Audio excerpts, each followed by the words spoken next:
बिस्मिल्लाहिर्रहमानिर्रहीम। अस्सलाम वालेकुम नाजरीन, मैं हूँ आसमा शराजी। प्रोग्राम है फैसला आपका। आज का ये प्रोग्राम हम आपकी खिदमत में पेश कर रहे हैं मुक्का चौक 90 कराची से। मेरे अक़ब में जो जगह है इसका नाम मुक्का चौक है और इसकी तारीख़ भी है। बहरहाल ये इस कॉन्सेप्ट के साथ यहाँ पे लगाया गया कि लियाकत अली ख़ान का मुक्का जो कि इत्तेहाद की अलामत था उसको एडॉप्ट किया कायद MKM के मुत्तहिदा कौमी मूवमेंट के अल्ताफ़ हुसैन साहब ने, और इस मुक्के का ये मकसद दिया कि ये ताकत है यूनिटी की, इत्तेहाद की, और उसके साथ साथ ये ताकत है जो यहाँ पर बसने वाले हैं उनकी मोहब्बत की भी। हम मुक्का चौक से प्रोग्राम इसलिए कर रहे हैं कि इसकी बड़ी सिग्निफिकेंस है 90 की भी, और कल भी हम एक प्रोग्राम आपके लिए पेश किया था हमने कटी पहाड़ी से, बनारस चौक से, और वो प्रोग्राम था अवामी नेशनल पार्टी के साथ कराची के अमन के हवाले से, कराची के हालात के हवाले से। जैसा कि आपको मालूम है कि इस वक्त जो हालात कराची के हैं, कई लाशें रोज़ गिराई जाती हैं, कई लोग, कई मासूम जाने किसी अंधी गोली का शिकार हो जाती हैं, और उस गोली पर खुदा जाने किसका नाम लिखा होता है कोई नहीं जानता। यूँ लगता है कि तमाम शहर ने वाकई दस्ताने पहन लिए हैं। कई मासूम लोग अपने घरों से रोज़गार के लिए निकलते हैं लेकिन वो अपने बच्चों के पास वापस नहीं पहुंच पाते। ये वो अलमिया है इस शहर का जो कि 10 अरब अगर हड़ताल होती है या नुकसान होता है किसी तरीके से, 10 अरब रुपए यौमिया का नुकसान इस शहर को बर्दाश्त करना पड़ता है। यहाँ के अवाम सवाल करते दिखाई देते हैं, जवाब नहीं मिलता। यहाँ के अवाम सिर्फ और सिर्फ बिलखते दिखाई देते हैं मगर उनको कोई दिलासा देने वाला नहीं है। यही सवाल कल जो हमने उठाया था आज भी उठा के लेके आए हैं कि कराची का अमन किसके हाथ में है। खुदा के लिए कोई तो बताए कि इस शहर के अमन को किसकी नज़र लगी है, कोई संजीदा है, कोई अपने मफादात से बालातर होकर इस शहर के लिए सोच रहा है या नहीं सोच रहा। इसी सिलसिले की दूसरी कड़ी आज हम लेके आए हैं 90 मुक्का चौक से। बहुत शुक्रिया हमारी तमाम ऑडियंस के यहाँ तशरीफ़ लाने का, और बड़ा डिसिप्लिन्ड क्राउड है। मेरे लिए भी थोड़ा मुश्किल हो रहा है यहाँ प्रोग्राम करना क्योंकि हम चौक चौराहे से प्रोग्राम लेके आते हैं। पाकिस्तान के अवाम की सही आवाज़ ये प्रोग्राम है। कल भी आपने आवाज़ सुनी, आज भी इन आवाज़ों को आप सुनेंगे। ये दूसरी साइड की स्टोरी है जो आज आपके तक लेके आए हैं, लेकिन अमन के, मोहब्बत के पैगाम के साथ। मैं अपने शुरका का जिनका बहुत शुक्रिया मैं अदा करती हूँ कि वो तशरीफ़ लाए हैं। हमें इससे पहले भी ऐसे ही प्रोग्राम किया था 90 से जिसकी बहुत पजीराई हुई। मैं बहुत शुक्रगुजार हूँ जनाब रज़ा हारून साहब जो कि मेंबर हैं राब्ता कमेटी के, साबिक मुस्ताफ़ी, बल्कि मुस्ताफ़ी वज़ीर कहें तो ज़्यादा बेहतर होगा, इस्तीफ़ा भी मंजूर नहीं हुआ। उनके साथ हैं राब्ता कमेटी के रुकन वसीम आफ्ताब साहब, बहुत सीनियर रहनुमा हैं और बड़ी कुर्बानियाँ इन्होंने दी हैं। उनके साथ हैं राब्ता कमेटी के रुकन गुलफराज खटक साहब, पश्तो स्पीकिंग है, पख्तून है, और आज मुत्तहिदा कौमी मूवमेंट ने इनको यहाँ पे इसलिए बिठाया है कि पख्तूनों की भी तर्जुमानी हो। बहरहाल पख्तूनों के सवाल हम आपसे ज़रूर करेंगे। वसीम अख्तर साहब रुकन हैं कौमी असम्बली के और सीनियर रहनुमा है। वसीम अख्तर भी किसी तारुफ के मोहताज नहीं है। मुझे बहुत पहले तारुफ करवाना चाहिए था अपनी आखिरी मेहमान का क्योंकि खातून हैं, लेकिन लास्ट बट नॉट लीस्ट जनाब मोहतरमा खुशबख्श शुजात साहबा, बहुत बहुत आपका शुक्रिया आप सब लोगों के तशरीफ़ लाने का। और आज भी हम यहाँ पर बात करेंगे कराची के अवाम की, लेकिन रज़ा हारून साहब बहुत अलमिये के साथ ये जो आपके अक़ब में मुक्का लगाया गया, ऐसे लगता है कि मुत्तहिदा कौमी मूवमेंट अब हर बात का जवाब मुक्के से देगी। इस मुक्के का वो इस्तेमाल आपने नहीं किया जो कि आपके कायद ने इसका कॉन्सेप्ट रखा था, इसकी क्या वजह है? देखें आसमा, ये एक बहुत आसान सा और सहल सा तज्ज़िया जो आपने कर दिया।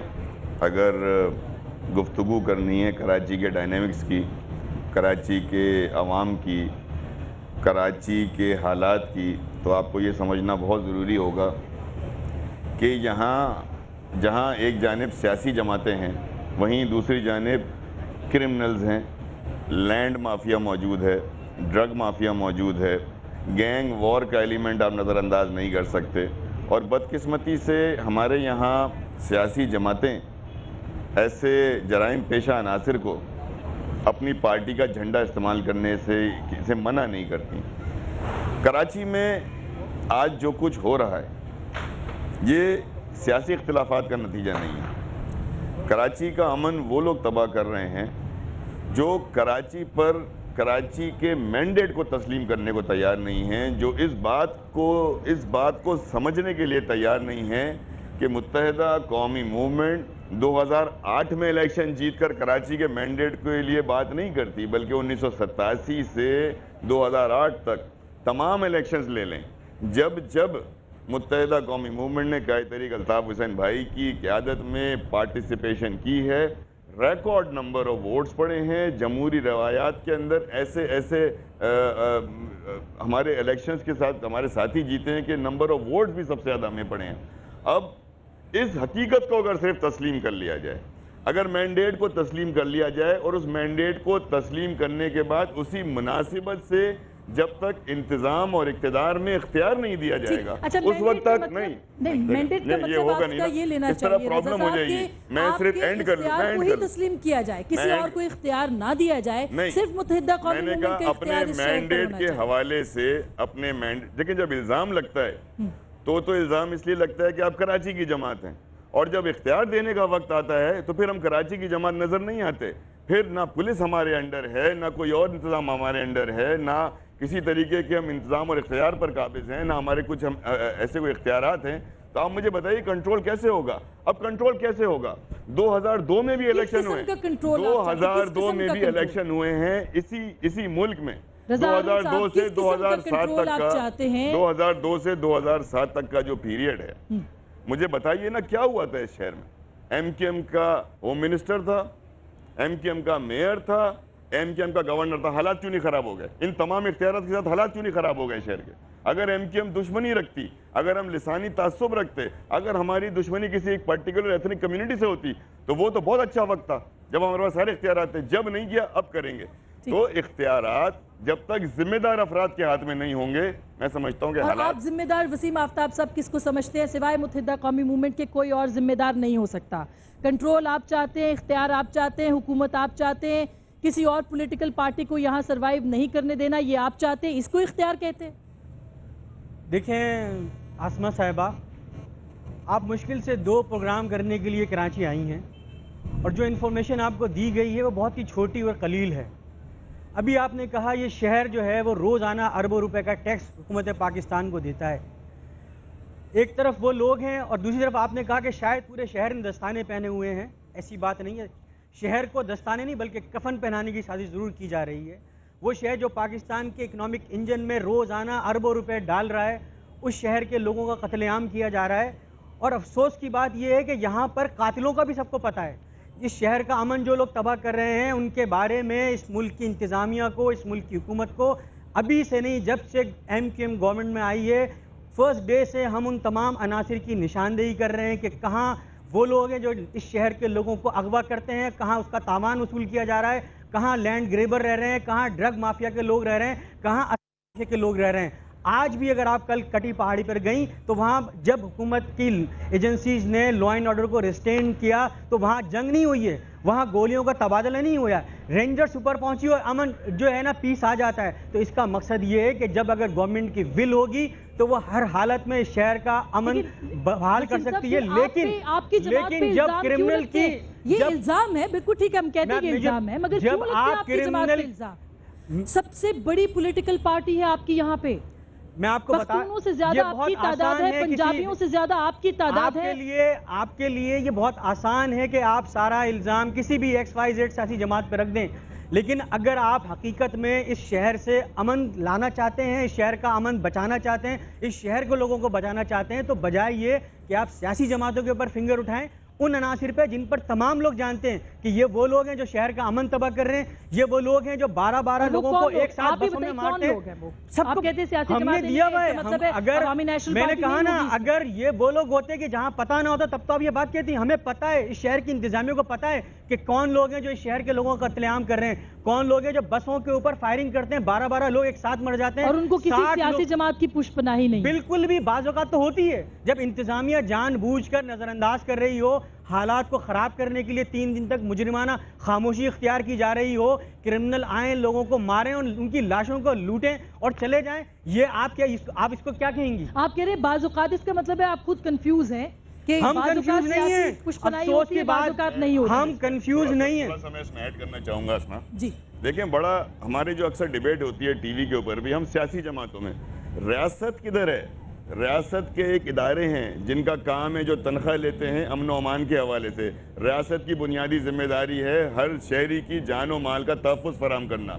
वो IG या वो इंतज़ामिया का ओहदेदार ये बात कह के अपनी जान नहीं छुड़ा सकता कि फ़र्ज़ करें दो सियासी जमातों के दरमियान झगड़ा है भी, तो ये बात भी उस इंतजामिया के ओहदेदार को इजाजत नहीं देती इस बात की कि उसका बहाना बनाकर वो गिरफ्तारियां ना करे। इंतजामिया का हिस्सा आप खुद भी रहे हैं अब से कुछ दिन पहले तक। हम इंतजामिया का हिस्सा कभी नहीं रहे, हम हुकूमत के अंदर पार्टिसिपेट कर रहे थे और जो हमारे पास जितना हिस्सा था उतना हमने पार्टिसिपेशन किया है।